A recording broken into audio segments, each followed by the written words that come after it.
It's way too quiet for a joyous day.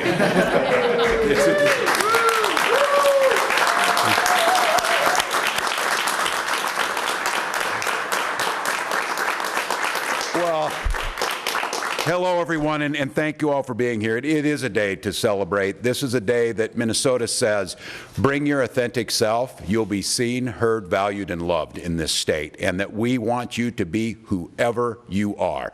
And that should seem like a pretty simple statement. The fact of the matter, it's not the case. And I want to thank, there's too many folks here to thank everyone. I want to be very careful about making sure we get folks out there. The folks in this room, and as Lieutenant Governor said a little while ago, a lot of folks who aren't here with us any longer, who have fought these fights on equity, on fairness, and on human rights and human dignity. But these fights have been fought. They have been fought in the public.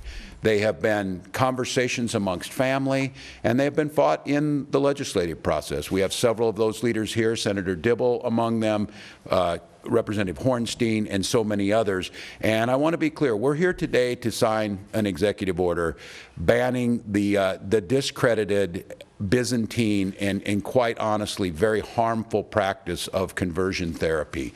The idea that we would change someone's basic who they are through practices that is not supported by any legitimate organizations, whether they be mental health organizations, medical organizations, or anyone. And you're going to see a spectrum of folks up here talk about that beauty of the human spirit. They'll talk about the psychological part, they'll talk about the health part, and they'll talk about the spiritual part of what it means to be fully human and who we are as each one of us. And we've asked and tried. I want to thank the House of Representatives, made an attempt to try and get this through legislatively, and Senator Dibble's tireless work around that, and our allies, Out Front Minnesota, the folks who are here from Out Front. This has been an issue that you have been talking about for a very, very long time and asking for this to be done. Rainbow Health, Gender Justice, so many others who are out there, and individuals who have had the courage to stand up and say this is not something the state should condone. This is not something that should be done.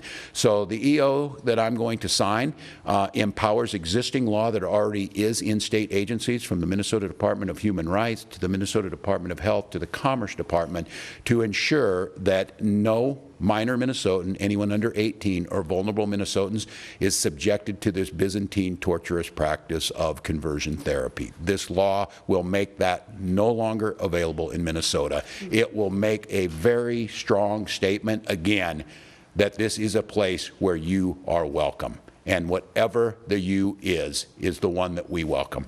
So we will instruct state agencies to use their authority to restrict the practice. It will be in things such as not making sure that insurance companies are reimbursed for this practice, and making sure that we are putting everything in place so the scope of what those agencies can do is focused on that existing law to make sure that this ends. Today, we join 23 other states who have taken this step.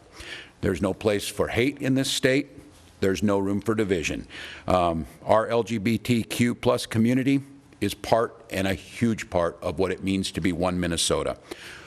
When they are hurt or put through this, we all hurt. And when they succeed, we all succeed. So I am incredibly grateful for the work that's done. I feel a sense of gratitude for all the people who did this. I feel a sense of thinking today what this is about. There's someone out there today, a young person, and trying to understand a complicated world, trying to struggle against things as they already are, trying to understand who they really are. And I hope they're able to see what this community in this state says is, we see you, we hear you, and we will make sure that you're in a safe place to be who you are. And this law will take one more, this EO will take one more step, but I would be remiss if I didn't say it. Our real goal needs to be to just outright ban this discredited practice, do it through the legislative process, and do it for all Minnesotans. But today is that first step. Protect our minors, protect our most vulnerable Minnesotans, and say to the rest of the state and the rest of the country, Minnesota's here to make sure that love prevails. So with that, I want to introduce Lieutenant Governor Flanagan.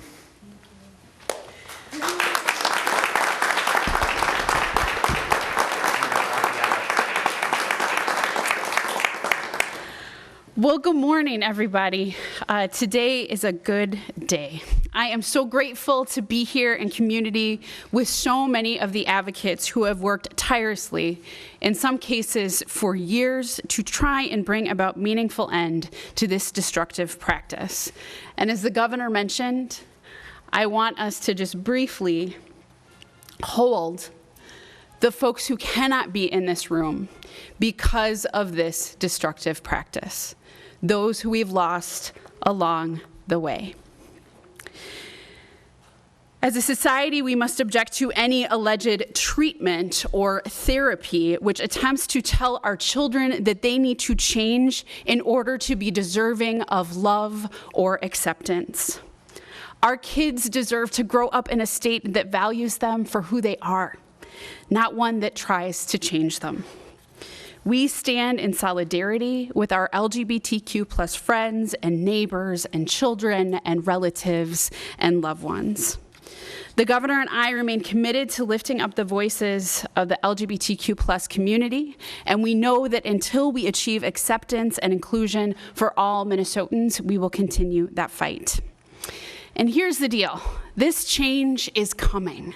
Many cities from across our state, including my hometown of St. Louis Park, have taken action at the municipal level to prevent more of our friends and family from being subjected to this torturous practice. As the governor mentioned, we once again call upon our colleagues in the legislature to pass a comprehensive ban on this practice so that no more of our children will ever have to suffer the trauma of being told that they need to change from the person they were born to be. I also want to reiterate this special thanks to our partners at Outfront who've been working on the front lines and through their networks to advance this initiative through the legislature. Representative Keeler, Representative Hornstein, and Senator Dibble, along with Commissioner Lucero, who have all been advocating and pushing for this. We have your back. Keep pushing. As well as to all of the legislators who are no longer here, but have advanced the House and Senate bills over the years. You laid the groundwork for us, and we will keep going. This work is not over. We have to make these changes in the House and Senate so this can become law, but we needed to do what was right today. So with that, I will turn it over to a real champion for our young people who just continuously models what it means to be someone who advocates on behalf of all Minnesotans. Senator Dibble.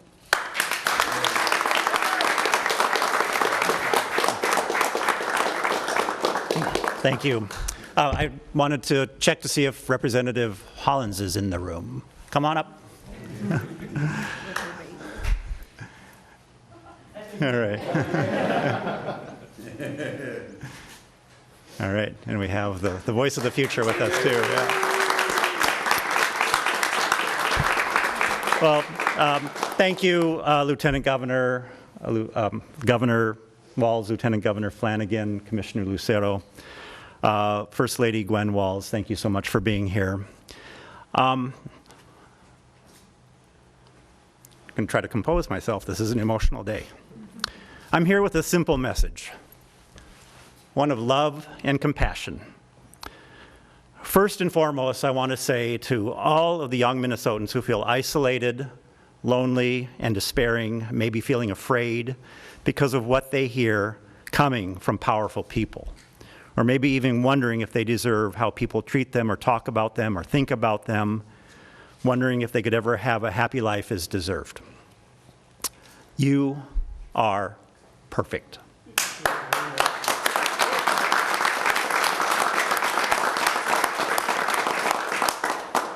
You are who you are meant to be. You do not have to change, and please don't.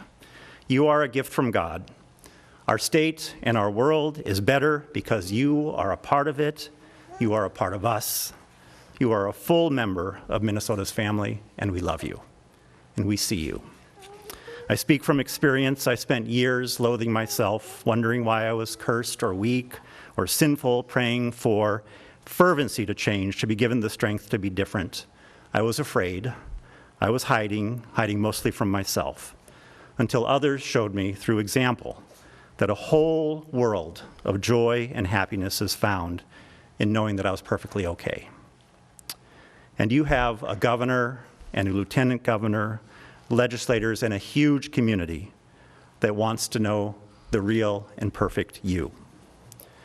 I have another message for families, for parents who feel that they are acting from a place of love in sending their child to conversion therapy, who feel like their faith or their faith leaders tell them that this is what is best for their child. I do not doubt for 1 second your love for your child, but please pause, even if for just a moment. See them as the entire, unique, special gift you brought into the world. Everything will be all right. Your child will grow up to be the most amazing human being you ever hoped for when they were a baby. So please let them be that person. To say I am disappointed in my colleagues in an institution that willfully turns its back on young people in need, in pain, calling to us for help is an understatement. However, today, I cannot adequately express how grateful I am for those willing to use the power they have to reach out, to help, to organize, to create community and a movement, especially to all of the brave survivors who have transcended their trauma so that those who follow can have a better life, and to the members of a broad coalition of professional caregivers, faith leaders, and social justice advocates, so Governor, Lieutenant Governor, Commissioners, Representative Hornstein, Representative Keeler, Representative Hollins. Thank you for this day. Conversion therapy is widely discredited and causes harm to those who are subjected to it. It is abhorrent and has no place whatsoever in Minnesota. This executive order will accomplish much to putting a stop to it here. However, executive orders are by their nature temporary. The legislature is not off the hook. So I call on my colleagues and the leadership of the Senate and the House to join me in passing our legislation to, yes.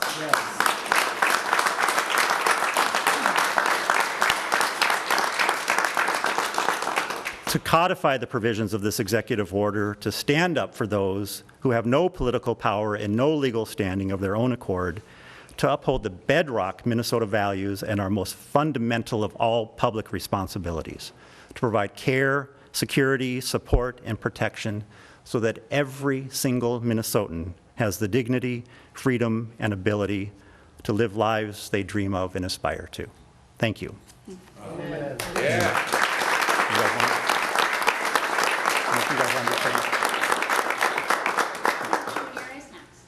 Oh, sorry, I just want to jump in. I wasn't going to say anything, but after listening to the previous speakers, growing up in a world that self-harm was an often option because I never fit in. I felt different. I felt like harming myself was better than letting society harm me. This will save lives. I just want to send a message to our kids that you are so uniquely beautiful in who you are. It is our job to support you for the next 7 generations, and I can tell you that myself and the other leaders up here are dedicated to do that. Pilame.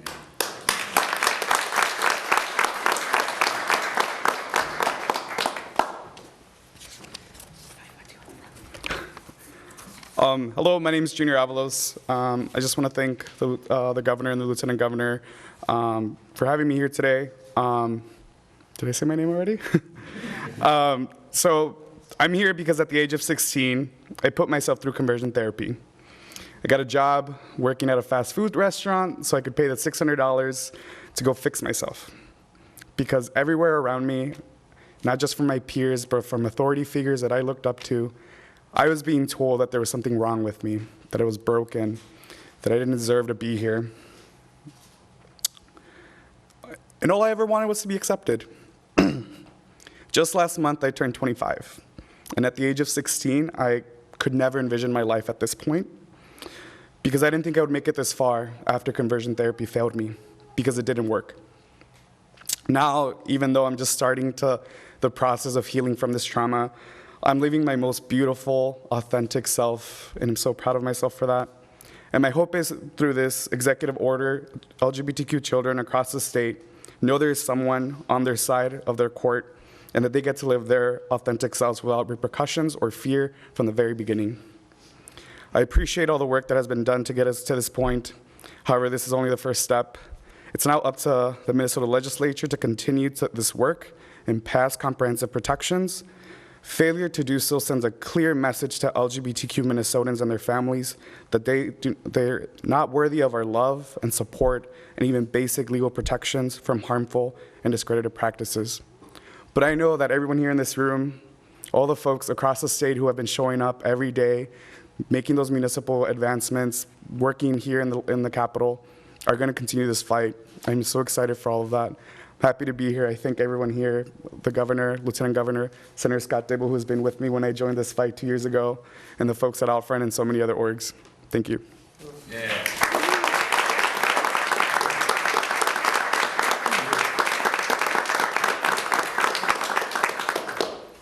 Thank you, Junior. We're glad you're here. Good morning. I'm Dr. Angela Cade Gepford. I'm a pediatrician at Children's Minnesota. When I became a pediatrician, I took an oath to first do no harm. That was part of my commitment to becoming a doctor. Over the last 15 years, I've worked as a pediatrician who specializes in the care of LGBTQ kids in our state, and I have seen firsthand the harms of conversion therapy. I've seen escalating suicide rates. I've seen increasing self-harm practices, and I have seen lasting psychological harm to both kids and their families. But the reality of my job as a pediatrician is that I don't just protect kids from harm or minimize their risk. My job is to maximize health and to help kids and youth grow up to be all that they can be and to maximize their health outcomes for life. In taking a stand today against what we know to be the harmful practice of conversion therapy, it's not just about fulfilling that Hippocratic oath to first do no harm. It's a call to action to advance the medical and mental health care for LGBTQ kids in the state of Minnesota so that we can maximize their health and ensure that they have positive outcomes for years to come. Yes, banning conversion therapy helps us send the message to LGBTQ kids that there isn't anything wrong with who they are, the way that they love, or how they identify. They aren't something to be fixed or changed or cured. But more than that, it gives us this opportunity to step boldly into a space of loving and celebrating our LGBTQ kids in all the ways that they reimagine identities and relationships that benefit all of us. Taking this step today allows us to say more than there's nothing wrong with you. It allows us to tell our kids how amazing they are. It allows us to embrace the unique gifts that they have precisely because they are LGBTQ.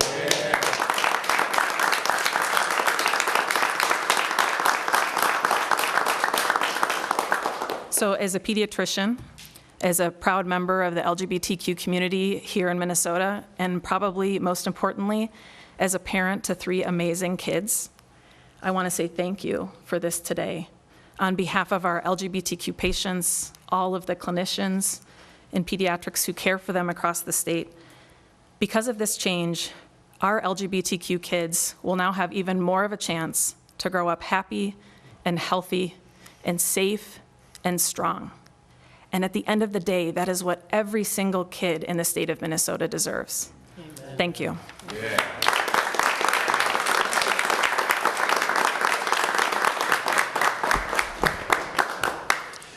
Good morning. I'm Reverend Dan Adolphson. My pronouns are he, him, and his. I am the associate pastor at First Christian Church Disciples of Christ in Minneapolis and co-moderator of Disciples Public Presence. It is a beautiful thing for us to be gathered here today, 2 days out from our annual, rescheduled, Twin Cities Pride Festival, to take this moment and celebrate this monumental step toward eradicating conversion therapy in the state of Minnesota, protecting both youth and families from a discredited practice that has done too much harm to far too many of our youth in this state. As a faith leader, I remind all of us that we are created in the loving image of God as we are. Amen. And conversion therapy has told far too many of our youth that they are broken goods, when in fact, they are beautiful, uniquely created people just as they are. There is nothing broken that needs to be fixed. And if you're watching this as a young person, you are beautiful as you are, and there ain't nothing that needs to be fixed.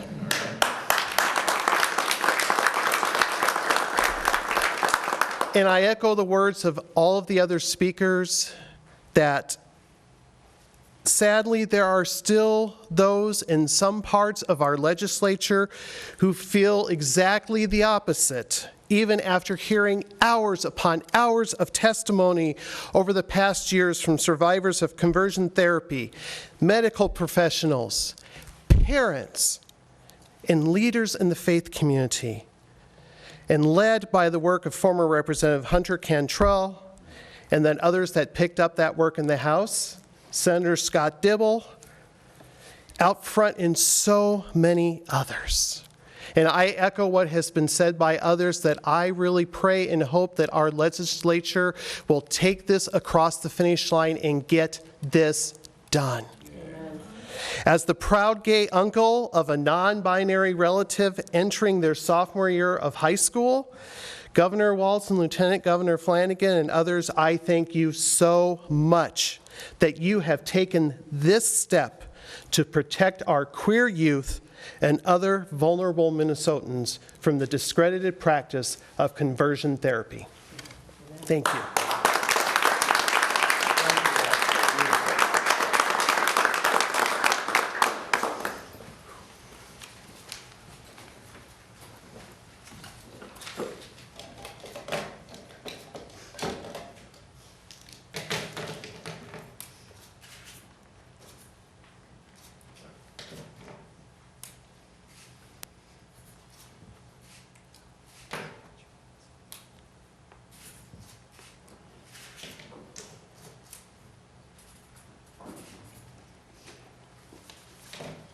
There's a lot of pens because there's a lot of people made this happen.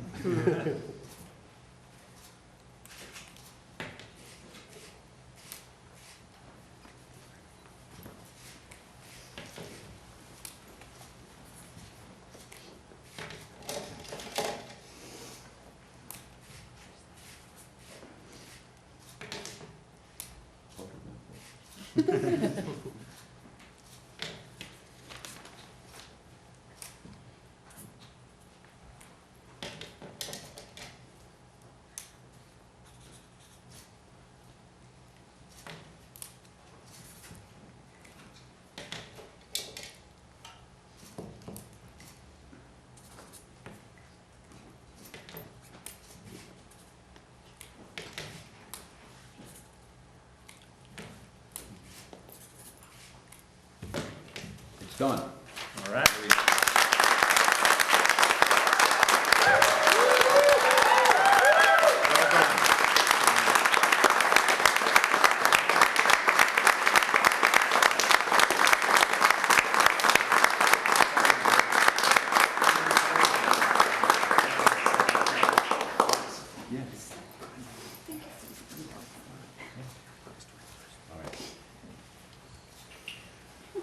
Well, again,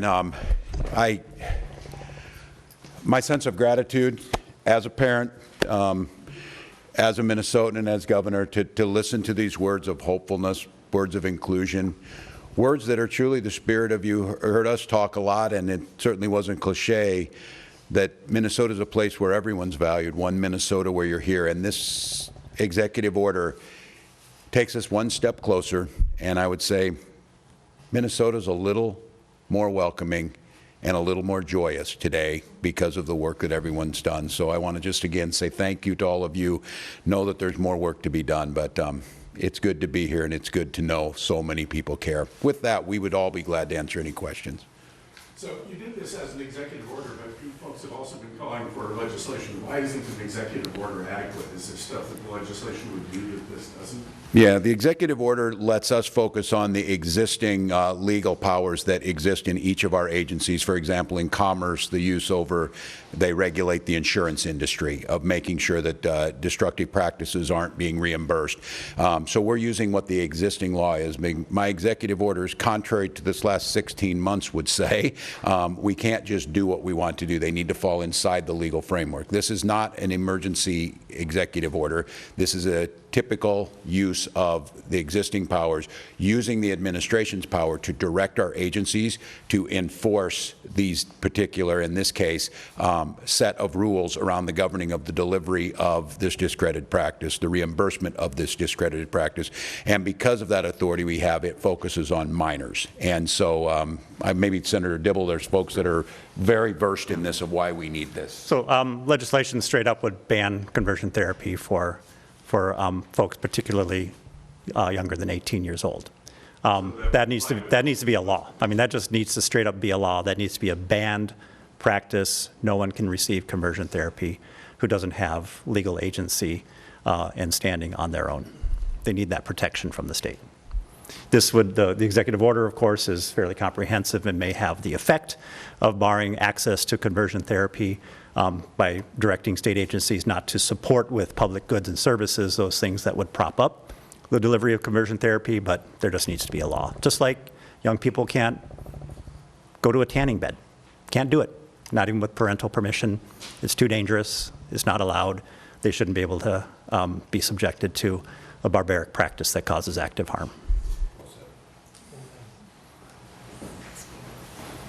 Governor, other than restricting insurance reimbursements, what can this do? And to what extent has this been reimbursed by insurance dollars? I think the answer is yes. One of the things about this is, depending on how this was coded, that's the question I asked. The one thing that we certainly have through programs through the Minnesota Department of Health and Department of Human Services, making sure that folks who are using Minnesota Care or whatever, that we're not reimbursing through that. The problem is in some cases of how it's being coded, and I think Senator Dibble, alluded to the point this is we're stating very clearly this has no place in Minnesota, and we're going to use all of our authority to keep moving in that direction so that you cannot do it, making sure oversight of the providers who license the providers who do this, making sure that, again, as I said, the powerful tool here is reimbursement and how you pay for it. But again, that's not enough. Then I think Senator Dibble's example is exactly right, where you have minors who are not protected by this. This gives them that legal protection. Governor, being that this is an executive order, I know you're up for re-election next year, and under a different administration, one that imposes a ban on conversion therapy, they could easily undo this. That's right. Executive order. So I wanted to ask you, do you see this being an issue in potentially that could be amended next year if a different governor is elected?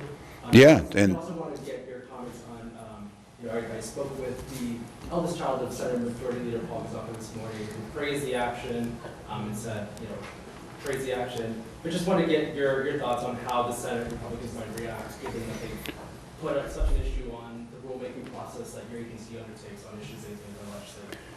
Yeah, no, I can't, there's a pretty strong pattern of what happens in the current Senate of where things go to not go very much further.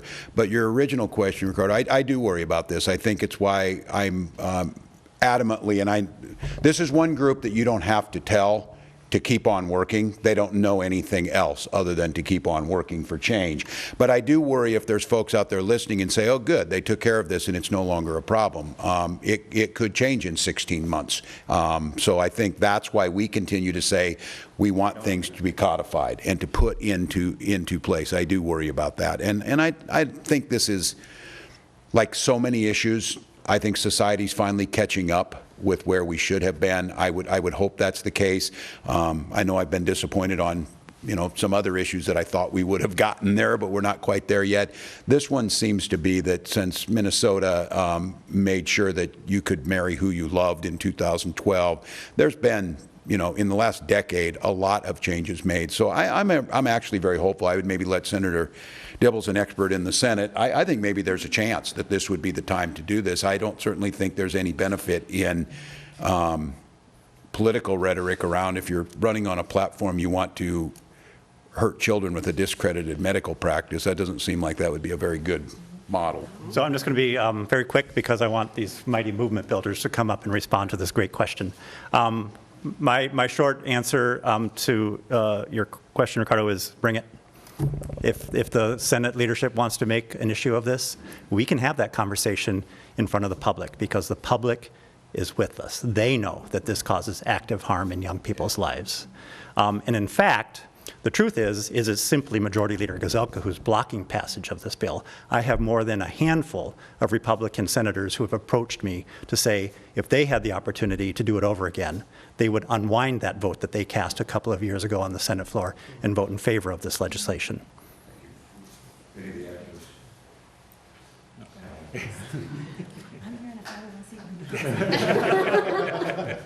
Protecting tax status. Well, I'll just tell you on their behalf, part of the benefit of having, even though we haven't passed this legislation yet, is having this larger and wider public conversation, having the platform and the megaphone of the governor to send that message out to Minnesota, to talk about the fact that this exists. That's probably the most frequent question we get. Does this even happen? Oh my God, this is so barbaric and dark ages. Yes, it happens every single day. There are dozens of providers in the Twin Cities alone that do this. And sending that signal to young people that they don't have to put up with this, sending that signal to parents that there is something else and there's a different way of thinking about all of this. So even though we haven't been successful in any sort of tangible way, except for today with the executive order, I think we've made a huge difference in the lives of a lot of young people in ways that we'll never know. But, so I'd just say if, folks want to raise a fuss in the Senate about the broader reach of rulemaking and executive authority, we can have that conversation.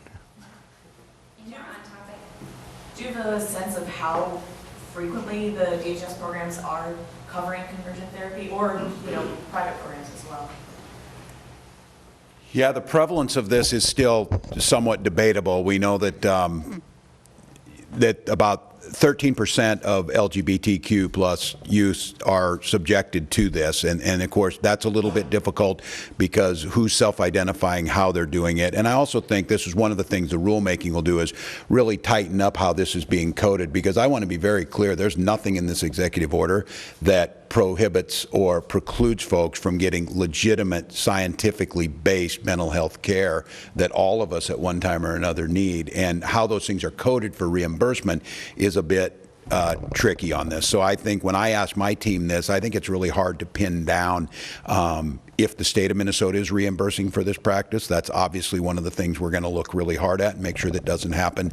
And as Senator Dibble said, and as the folks who have up here spoke, it is happening. I mean, it's happening every single day. The frequency of it's kind of hard to pin down. Hopefully this, and again, I think Senator Dibble brought up a good point. We wanted this into the public discussion. We want people to be aware, but we want people to know, and we want, young folks to know, to say, hey, I don't think this is right, I have to do this, knowing that now they have the force of the executive order and the rulemaking and the state agencies and existing law with them. Governor, can you talk about how you got here to issue an executive order? I know that you've been in office now a couple of years. Why didn't this come up sooner? Why not? Yeah, no, this is a good question. I want to thank all the advocates here. I feel, all of us are on this journey together, and Senator Dibble in particular, at times where we've spoken, many times spoken in D.C. Surprisingly enough, I tried to keep up with him running as we had a run and we had this discussion, so where we were going to go. But I think our desire was we felt that the public mood was changing. We listened to our advocacy groups who were telling us, Governor, why don't you wait and see if we can move this through legislation. It has much more powerful, it's more long-lasting, it's the true fix. And I think there was patience around it. We had this conversation early in 2019 whether we should do what we did today. But I think there was the belief that we thought folks were coming around and we would get this thing done. It became apparent after this legislative session that those roadblocks were there. And this was a really, I just want to be very clear, this was really hard on all of us, because I felt like, and the question is that so every day you wait might send another child through this. And that was a real difficult decision, and I think all of us got to the point we just can't wait. We can't wait another day. But it was thought out. It was, I wouldn't say it wasn't based on political strategy. It was based on what's the most effective way to get the greatest good for the greatest number of Minnesotans. And we held out hope to try and get that done, and it simply didn't happen. On the opposite end of the spectrum, we've had a lot of state legislatures trying to push anti-LGBTQ laws, particularly school sports and basketball speak out. And I'm wondering if you have a message to those politicians and maybe the Congress to pass something. Yeah, well, my message on that is simple. Never in Minnesota. Never in Minnesota will we go down that road. Never in Minnesota will we use especially what they've done now despicably, our transgender youth as a political football to try and fight some type of bizarre culture war that they think they're doing. We know they're harmful. We know, and I just have to go back to Dr. Kepford's point on this is not to miss what she really said is, my God, we'll miss out on so much. That's not just that unique gift brings so much across the entire spectrum. Business, medicine, the arts, teaching, all of those things.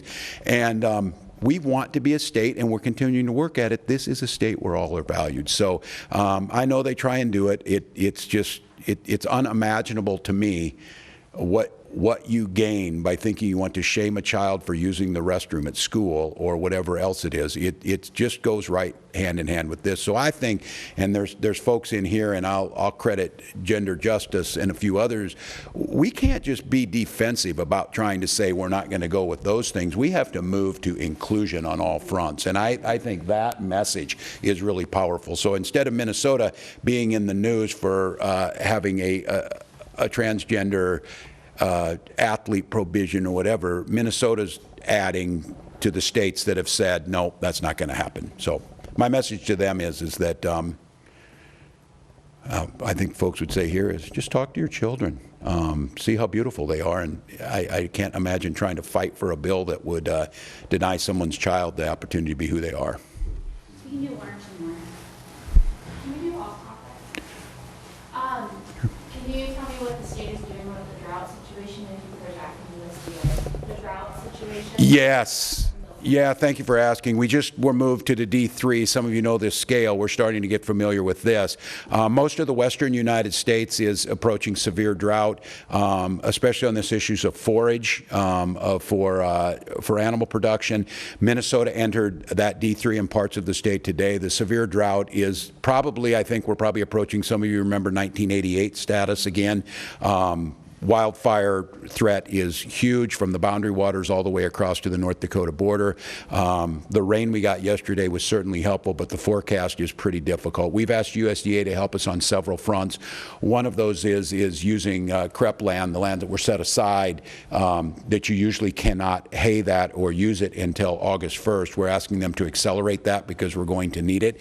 North Dakota's pretty much out, and they're buying hay from Minnesota and forage over here. That is going to become in short supply, and once this starts to accelerate, it causes real problems. So we're in a pretty challenging situation. Our federal partners are hearing us, responding. We're taking the actions at the state level that we can, but we can't release that CREP land to be mowed at this time. And again, I want to be very clear, there's always competing interests here, and we're in close communications with a lot of the environmental groups, especially groups. I belong to Pheasants Forever. The one thing I would say, it looks like the hatching season and some of that was accelerated. And I think all of us, again, this is a great case of this is not an anomaly. We all know the difference between weather and climate. What we're seeing is the absolutely predicted outcome of rising temperatures and climate. And we're going to have to understand that the cost of this are immense, the cost for firefighters. So the Forest Service, the DNR have burning bans in large portions of the state. Those are effective to a certain degree, but at this point in time, it's the lightning strikes and different things like that. So we'll keep pushing. There'll be more information coming out very quickly. I met extensively with Commissioner Peterson, who has been in contact, and I will be talking, I believe, either today or tomorrow with Secretary Vilsack. We put in a call to see what USDA can do, and of course they run the Forest Service and some of those. So yeah, this is just for Minnesotans to put this on your radar. Pandemic might be winding down, but now this one is coming. That looks like extended period of drought for the remainder of the summer, and that will impact some of the decisions that we need to make. Governor, I apologize if you answered this question in a different setting before, but regarding the potential September special session, the frontline working group, are you going to seek any signed agreements from legislative leaders regarding the scope and agenda of the session with that? Yeah, I think yes is the answer. I think the senators, I'd ask Senator Dibble for his advice. I've been told to do that. Unfortunately, I think we're probably there. And again, I don't know, maybe if unfortunately is the wrong word, that it just helps keep folks focused on this, that a very productive and certainly in a divided legislature, an outcome that I think serves Minnesota at least moving us forward, ended in a not great way because of the special session and the commissioners. I think it makes sense for us all to go in there with a very clear idea of what we're going to do. And obviously the work at hand is the essential workers. And we need to get that done. We need to have some ideas. Those groups need to start. As you know, we named ours yesterday, and the Senate and the House have. So they'll start working together. The idea is that you go in there with a very narrow agenda that can be done very quickly and go out. But there may be issues that come up. There may be the potential for a bonding bill, for example, if that decides to come back. But I think it just makes sense to keep things cordial, professional, and stay away from the drama, that we should probably all just sign an agreement of what's going to happen in that. That's it for today. Thank you, everyone. Thanks, folks.